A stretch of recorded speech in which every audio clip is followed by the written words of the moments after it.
dirinya, menjaga kehormatannya, maka surga menjadi miliknya. Saat dia jadi seorang anak, dia menjadi anak yang taat patuh kepada orang tuanya, maka seorang anak perempuan ini akan mengantarkan surga bagi dirinya. Saat dia menikah, jadi apa? Istri. Bukankah Nabi sampaikan, barang siapa seorang istri, sholat 5 waktu, puasa di bulan Ramadan, taat kepada suaminya, dan mampu menjaga diri serta kehormatannya, silahkan masuk surga dari pintu manapun. طلع البدر علينا من Islam itu adalah agama yang sangat memuliakan perempuan. Kalau kita bicara sejarah, datangnya Islam dengan segala syariatnya itu mengangkat derajat perempuan. Yang mohon maaf, waktu sebelum datangnya Islam, perempuan hanya dijadikan sebagai quote and quote ya, sesuatu yang tidak baik dalam pandangan kita gitu. Tetapi dengan datangnya Islam, Islam memuliakan perempuan. Maka Nabi SAW itu menyampaikan kepada kita bahwa ad-dunya'u mata'un wa khairu mata'iha al-mar'atus sholihah. Dunia ini perhiasan, dan sebaik-baiknya perhiasan adalah perempuan yang solehah. Di dalam Al-Quran Allah membuatkan surat khusus tentang perempuan, An-Nisa, ya kan? Betul. Itu spesifik, artinya tentang perempuan. Maka wajar pun kalau kita bicara sejarah, begitu panjang lah sosok perempuan menghiasi suksesnya peradaban ini gitu, ya kan? Manusia pertama ya yang beriman kepada Allah dan Rasulnya, salah satunya dari kalangan perempuan. Siapa beliau? Khadijatul Kubra, Khadijah binti Khuwailid. Bahkan bisa juga dibilang sosok pertama yang masuk kepada Masjidil Haram adalah perempuan, Bunda Siti Hajar alaihassalam. Iya, betul. Iya kan? Iya. Bahkan kalau kita juga mau lihat orang yang wafat syahid di jalan Allah adalah syahidah, seorang perempuan. Siapa? Sumayyah, ibunya Ammar bin Yasir kalau tidak salah. Itu kan luar biasa gitu. Maka perempuan dalam pandangan Islam itu sangat luar biasa. Dan ini adalah potensi yang harus kemudian dimiliki oleh setiap perempuan. Saya sering bilang begini kepada jamaah gitu ya. Menjadi perempuan itu takdir. Ya. Tapi menjadi perempuan solehah itu pilihan. Setuju. Maka saat kita ditakdirkan menjadi seorang perempuan, berazamlah, bertekadlah menjadi perempuan yang solehah. Karena sebaik-baiknya perhiasan dunia adalah perempuan solehah. Dan saat kita menjadi perempuan itu, memiliki potensi yang seperti apa kondisi kita bisa mendapatkan surga. Pertama, saat perempuan secara sendiri nih, dia mampu menjaga dirinya, menjaga kehormatannya, maka surga menjadi miliknya. Saat dia jadi seorang anak, dia menjadi anak yang taat patuh kepada orang tuanya, maka seorang anak perempuan ini akan mengantarkan surga bagi dirinya. Saat dia menikah, jadi apa? Istri. Bukankah Nabi sampaikan, barang siapa seorang istri, sholat 5 waktu, puasa di bulan Ramadan, taat kepada suaminya, dan mampu menjaga diri serta kehormatannya, silahkan masuk surga dari pintu manapun. Betul? Naik lagi, Allah titipkan putra-putri kepadanya. Jadi apa? Ibu. Bukankah surga diletakkan di telapak kakinya ibu? Betul. Jadi perempuan itu luar biasa. Maka Nabi sampaikan ada 4 perempuan yang dijanjikan masuk surga. Dan sosok perempuan ini bisa menjadi guidance bagi kita untuk meneladani perempuan-perempuan ini. Ada 4. Yang pertama, Khadijah binti Khuwailid, istri pertama Nabi SAW, istri tercinta Nabi Muhammad SAW. Ustadz, kenapa Khadijah dijanjikan surga? Iya, karena Khadijah adalah sosok perempuan yang beriman kepada Allah dan Rasulnya. Sosok perempuan yang membersamai Nabi SAW. Sosok perempuan yang sabar dalam membersamai perjuangan dakwah Nabi SAW. Ada juga yang kedua, Asiyah binti Muzahim, istrinya Fir'aun. Betul. Jadi ini diibaratkan, yang satu istrinya orang yang paling mulia, Yang satu istrinya orang yang paling hina gitu kan. Iya. Tapi Asia dengan kesabarannya itu luar biasa. Makanya sekarang jika ada para istri yang boleh jadi mungkin diuji dengan adanya suami gitu ya, dengan suaminya, ya belajar sabar dengan dengan kebersamaan di rumah tangga itu. Insya Allah kesabaran kita menjadi seorang istri, karena jadi istri itu kan berat ya, Berat. jam kerjanya panjang, dari terbit matahari sampai terbenam mata suami. Betul. Ya kan? Betul, ahilman. Jadi terbit matahari sampai terbenam mata suami. Asia sabar Ya. karena punya suami yang tidak soleh. Ada yang ketiga, Fatimah. Ya, Fatimah Zahra binti Muhammad SAW. Apa yang membuat beliau dijanjikan surga? Karena beliau adalah anak perempuan yang soleha, yang taat sama ayahnya, yang berbakti kepada orang tuanya. Maka siapapun kita yang sekarang menjadi anak perempuan dari orang tua kita, hormati orang tua kita, berbakti sama orang tua kita, muliakan orang tua kita, belajar dari Fatimah yang berbakti kepada orang tuanya. Dan yang keempat, ada Maryam binti Imran, sosok perempuan yang suci, yang menjaga kehormatannya. Maka sekarang mohon maaf ya, kalau ada yang merasa, Ustadz, aku mah single parent katanya ya. Kan katanya kalau taat sama suami akan dapat surga misalnya. Kalau aku suaminya siapa? Kan nggak ada gitu kan. Belajar dari Maryam binti Imran. Walaupun dengan kesendiriannya, beliau menjaga dirinya, menjaga kehormatannya. 4 perempuan. Khadijah binti Khuwailid, Asia binti Muzahim, Fatimah Zahra binti Muhammad, Maryam binti Imran. Semua perempuan yang dijanjikan masuk surga. Pertanyaannya, kualitasnya harus seperti apa? Indikatornya harus seperti apa? Nanti kita akan bahas deh. Oke. Tipe-tipenya seperti apa? 3 indikator yang harus dimiliki oleh perempuan muslimah jika dia ingin mendapatkan predikat terbaik di dalam hidupnya. Yang pertama adalah harus solehah. Bagaimana cara memaknainya? Solehah itu berarti dia taat kepada Tuhannya, dia taat kepada Allah, dia ikuti apa yang dicintai oleh Rasulullah, dan dia sibuk dengan apa yang Allah perintahkan, dan dia tinggalkan apa yang Allah larang dalam hidupnya. Solehah. Yang kedua, qanitah. Apa itu? Orang yang perempuan yang taat. Ya, saat dia menjadi seorang anak, tentu dia taat kepada orang tuanya.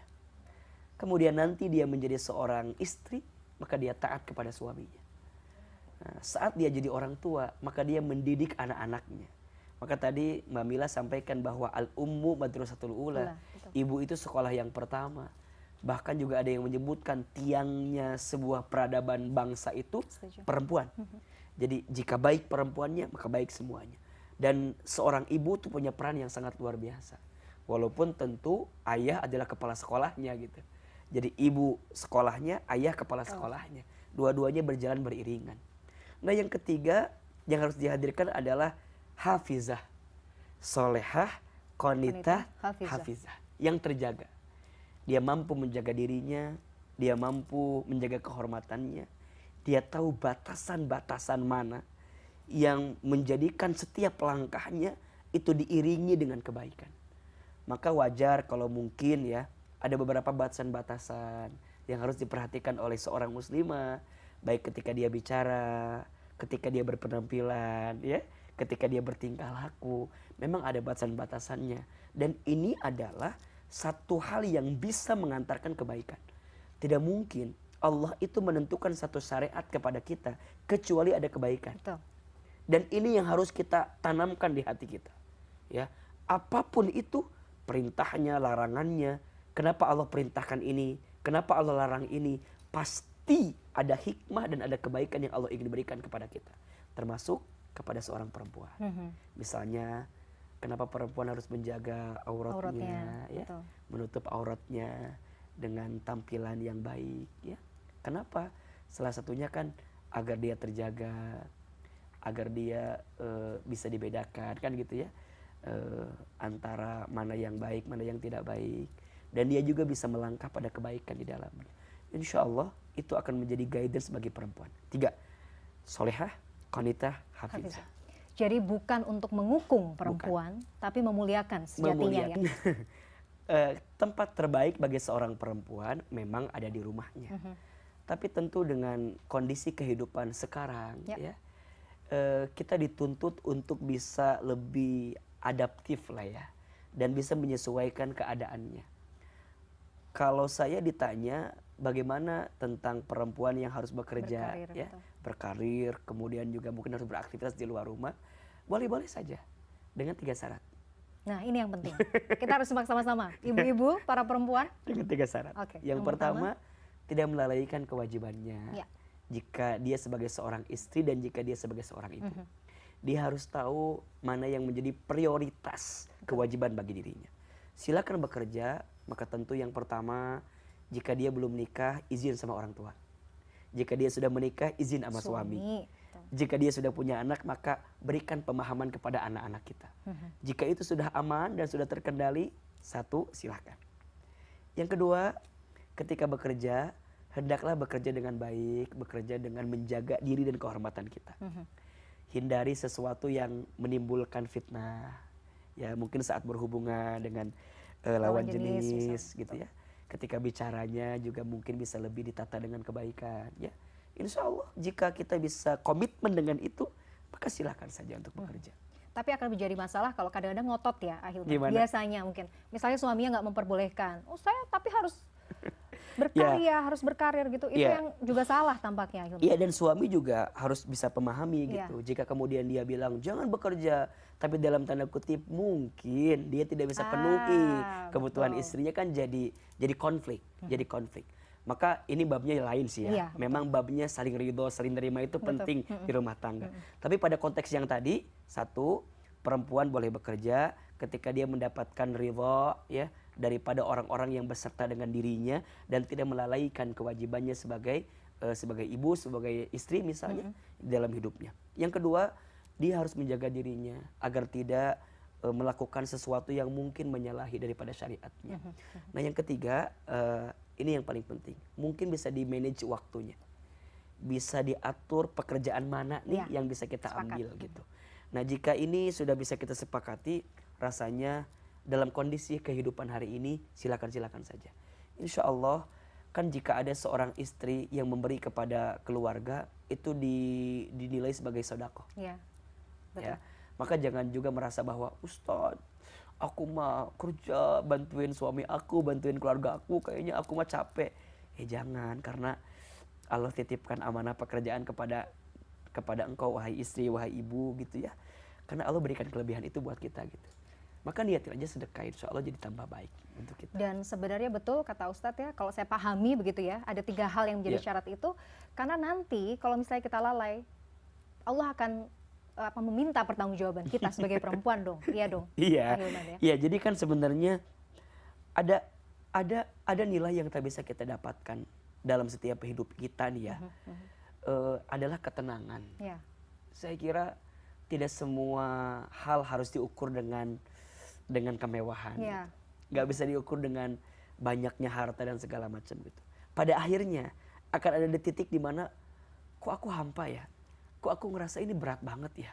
Padahal misalnya mohon maaf ya, dia mendapatkan banyak hal gitu. Urusan dunia tuh kayaknya udah dia dapetin gitu.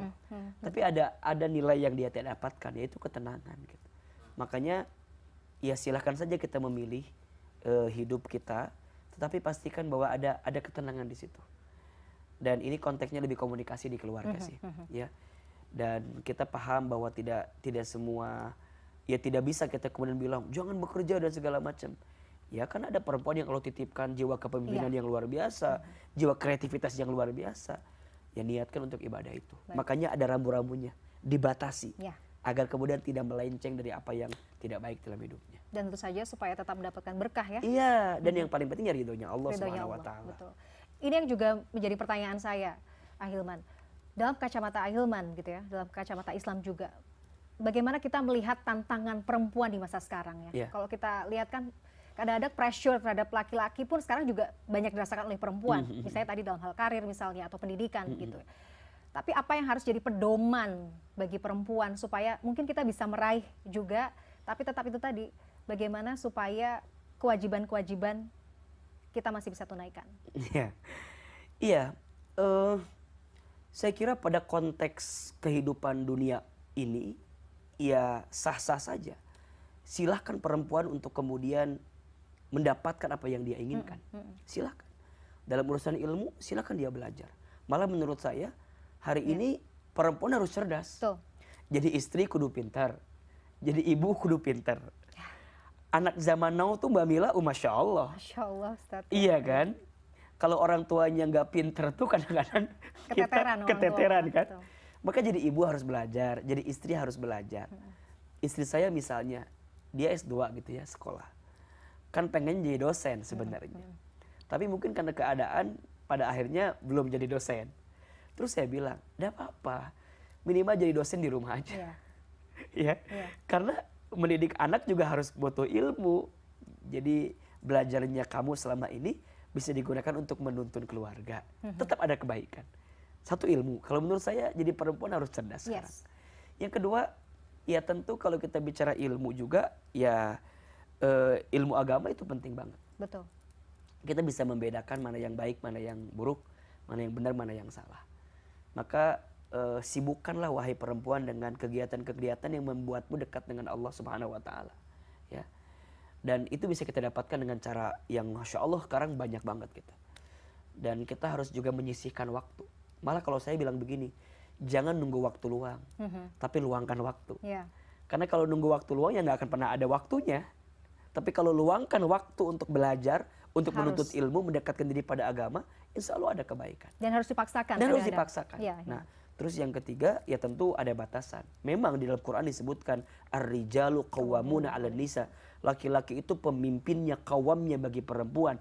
Karena laki-laki diberikan kelebihan daripada seorang perempuan. Pada hakikat ini kita tidak usah berdebat gitu. Tapi hakikatnya sebenarnya dua-duanya harus saling berkembang, saling mengembangkan diri dan saling menghadirkan manfaat dalam hidupnya. Kan khusus perempuan ya, kehidupan kita itu baik tidaknya salah satunya ditentukan oleh siapa orang di sekeliling kita. Makanya kata Nabi, kalau engkau mau melihat kualitas seseorang, lihat temannya, lihat lingkungannya, lihat sahabatnya, lihat bestinya, lihat circle-nya. Itu juga menentukan. Maka begitu juga seorang perempuan gitu. Ketika tadi saya sebutkan 4 ya, karena perempuan itu berpotensi bisa mendapatkan surga dengan 4 posisinya. Ketika dia jadi perempuan sendiri, ya, ketika kapan? Ya ketika dia menjaga dirinya dengan baik. Kedua, saat dia jadi anak, berbakti sama orang tuanya. Ketiga, saat jadi istri, dia taat kepada suaminya.